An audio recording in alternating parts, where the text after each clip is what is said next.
Well, it was around 2003 in the summertime, and that was about 4 or 5 years after we graduated from film school, me and all my friends. One of my friends from film school, Meredith Dalt, so she came up with this idea where she wanted to do a 1-minute movie about her neighbor.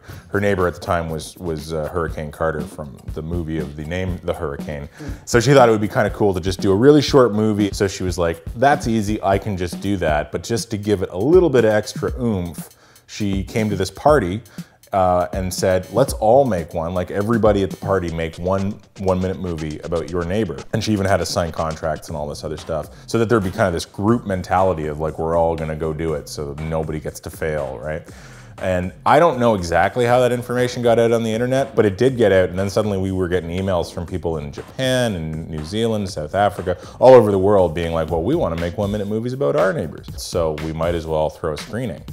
And then suddenly we were a film festival. Like, it was that quick.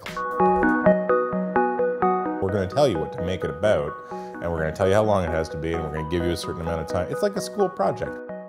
Like that first year, the theme was neighbors, but the theme changes every year. And this year the theme, well, we had 2 call for submissions this year. One was social, and one was media. So we have combined them for the show into social media.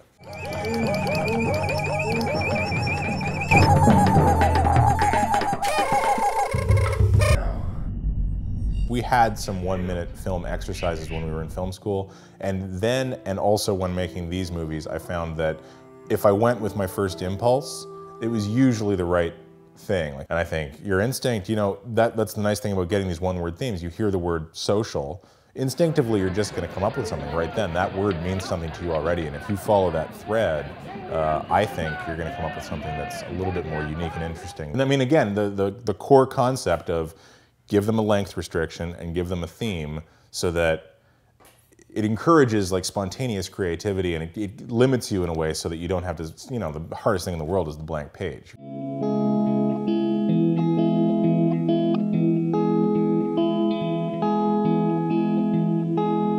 The screening this year is a little bit different from previous years because it is our first year back after a bit of a hiatus. In addition to the new works, we're also going to be showing 30 favorites from previous years of the show. That'll be curated by yours truly.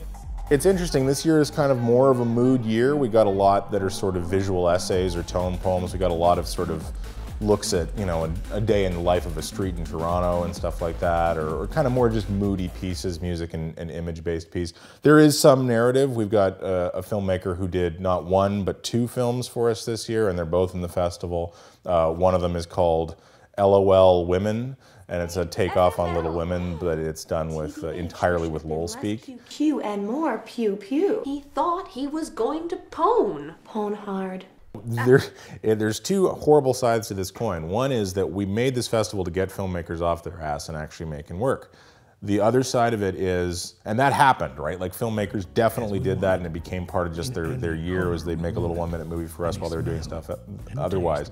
But then this flip side happened with some people where every year they'd come to us and be like, well, you know, what's the theme gonna be next year? I wanna work on my movie. And it's like, well, work on a movie now. Like, do another movie while you're waiting for us to tell you what to do, you know? Like, don't assemble so many of the resources in your life that you make 1 movie per year. Just do it in a couple of days and then work on something else. Again, the whole concept here was just to keep the axle greased, not to be the axle itself. Right. That's yeah.